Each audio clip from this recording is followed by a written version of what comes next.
Une seule phrase aurait pu détruire sa vie. Une phrase bien pliée dans une enveloppe aurait pu détruire sa vie entière. C'est l'histoire d'un petit garçon qui était élève. Il était en classe, mais il était considéré comme étant très têtu. On disait qu'il n'était pas fait pour faire des études et tout le monde se moquait de lui. Ses amis, les professeurs, les encadreurs, tout le monde pensait qu'il n'était pas du tout fait pour faire des études, tellement qu'il était têtu. Et finalement, il fut renvoyé de l'école. Avant d'être renvoyé, on lui a remis une lettre qu'il devait donner à sa mère. Ce sont ses encadreurs qui ont donné cette lettre pour qu'il donne à sa mère. On lui dit, rentre à la maison, ne reviens plus, mais donne cette lettre à ta mère. Ne l'ouvre pas, donne juste à ta mère.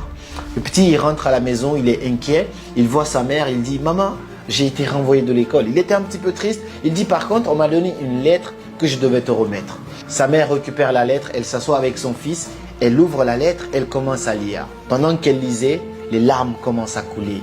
Elle pleure, elle pleure. Et le petit garçon, il est inquiet, il dit, mais maman, mais qu'est-ce qui se passe? Pourquoi tu pleures?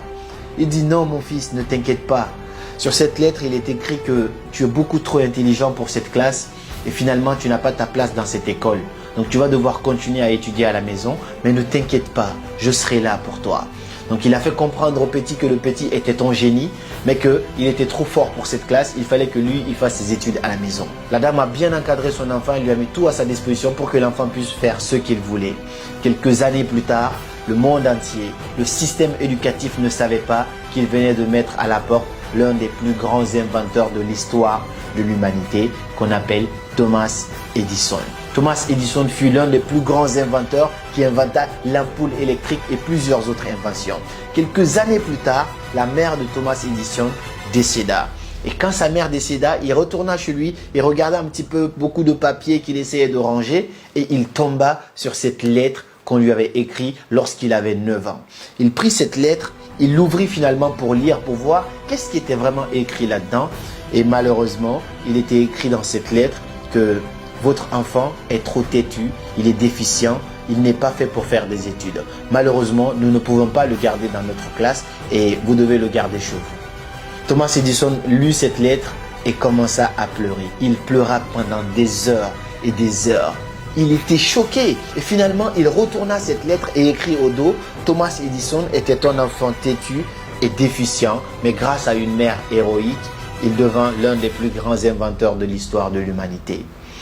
Cette histoire me fait chavirer à l'intérieur de moi parce qu'on se rend compte qu'une seule phrase aurait pu détruire sa vie. C'est-à-dire que si sa mère lui avait dit ce qui était écrit dans cette lettre, l'enfant n'aurait jamais cru qu'il était un génie. Jamais il aurait imaginé qu'il était un génie. Mais juste en modifiant cette lettre, en ne disant pas cette négativité à ce petit enfant qui est censé grandir, l'enfant s'est permis libre d'imagination et a vraiment pu montrer son génie. Cette histoire me rappelle l'histoire d'un ami à moi, d'un camarade de classe qui s'appelait Tanou, je dis même son nom, qui était considéré comme étant têtu de tout le monde. Mais lui aussi, grâce à des parents formidables qui l'ont fait comprendre que voilà, peut-être que c'était pas fait pour lui les études. Aujourd'hui, il est un grand commerçant et homme d'affaires. Le problème dans toutes ces deux histoires, c'est le système éducatif. Je n'ai absolument rien contre les études, mais moi je fais des études, je suis encore en master. Mais le problème avec le système éducatif, c'est qu'on essaye de juger tout le monde dans un même bateau en oubliant qu'on n'est pas tous pareils et qu'on n'est pas forcément censé être bon dans la même chose. J'aime bien rejoindre l'idée de Albert Einstein qui dit que tout le monde est un génie. Mais si vous jugez un poisson par sa capacité à grimper un arbre, il va croire toute sa vie qu'il est stupide. Mets-le dans l'eau et tu verras de quoi il est capable. Alors tout le monde est un génie. Lorsque tu prends Lionel Messi, son parcours scolaire, on ne sait pas, on n'en a même pas entendu parler. Il était peut-être pas du tout bon en classe, mais mets-le sur le terrain de foot, passe-lui la balle et vois à quel point il est incroyable. Les Sadio Mané, donne-lui la balle et vois à quel point il peut te montrer qu'il est un génie. Là, je te parle des footballeurs, je peux te parler des Pablo Picasso, je peux te parler des Boubou Design, je peux te parler des Kabila Lamé. Chacun a son génie dans un domaine différent.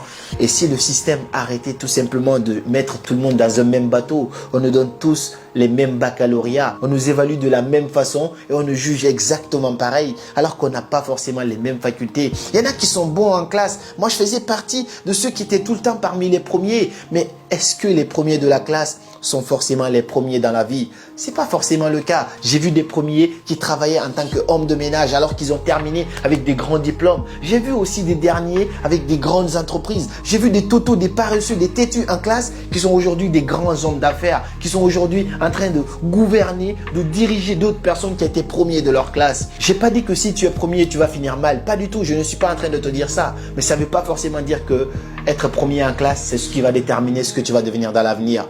Si le système éducatif arrêtait tout simplement de traiter les gens de têtus, de juger les gens, de mettre de la négativité dans la tête des gens et comprendre qu'on n'est pas tous censés être bons dans la même chose. Aujourd'hui, le système éducatif pousse tellement de gens en dépression. D'après une enquête réalisée par une université privée à Rennes, en France ici, 60% des étudiants présentaient des signes de dépression, des petits signes de dépression. Le système éducatif met de la pression. Vous devez rendre ça tant. Si tu n'es pas bon dans ça, on écrit déficient, défaillant, t'es pas assez bon, nul, doit se revoir, a des problèmes psychologiques. Mais non, t'as pas forcément un problème psychologique. Peut-être que là, c'est pas ton truc. Mais peut-être que le dessin, c'est ton truc. Peut-être que la musique, c'est ton truc. Peut-être que le foot, c'est ton truc. Peut-être que les réseaux sociaux, c'est ton truc. On n'est pas tous censés être bons dans la même chose. Et si on commençait à un petit peu avoir cette ouverture d'esprit et comprendre que dire des choses négatives à une personne aujourd'hui pourrait détruire sa vie tout entière. Donc que ce soit à l'école ou même dans la vie courante, évitez de dire des choses qui vont peut-être marquer les esprits des gens. Pour finir cette vidéo, j'ai juste une question pour toi. Est-ce que tu penses que si la mère de Thomas Edison lui avait dit exactement ce qui était écrit dans cette lettre, est-ce que le monde entier aurait connu ce grand inventeur de l'ampoule électrique? Ça, c'est une question à laquelle j'ai beaucoup songé et j'ai hâte de te lire dans les commentaires. Suivez vos rêves, ils connaissent le chemin.